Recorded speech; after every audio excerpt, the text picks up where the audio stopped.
Hey, what's up guys? It's Zed from me, and today I'm going to show you how to turn this into this.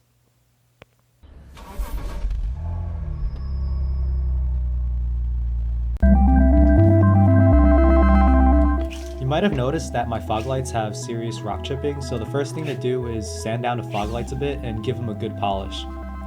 Now, because the fog lights are made of glass, the sanding process won't work quite as well as they would on headlights, which have plastic lens. Still, I figured it wouldn't hurt. By the way, I'm using a 3M headlight restoration kit, so that's what you're seeing in use right now.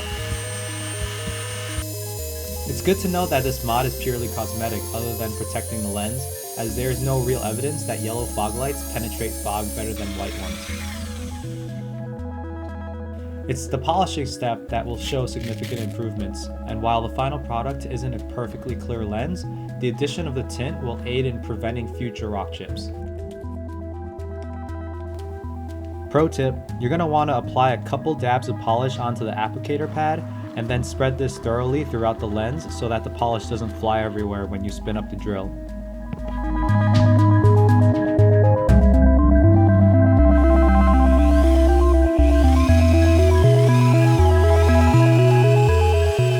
Make sure that you take your time with the polishing if your fog lights are as seriously rock chipped as mine are.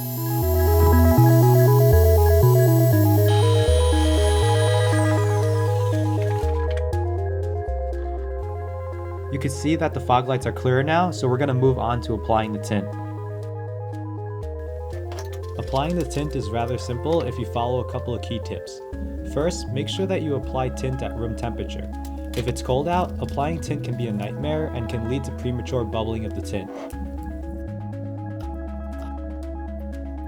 After cutting out a rough stencil, you're going to apply the tint from one edge and work your way across. Usually, tint is applied from the center out, but since this particular fog light is small and flat, working from one edge works out just fine. Using a squeegee, or my fingers in this case, work out any bubbles along the way. And go ahead and grab a heat gun or hair dryer. I prefer using a hair dryer as a heat gun can potentially melt the tint. Using the hair dryer makes the tint flexible so that it can wrap around the edges.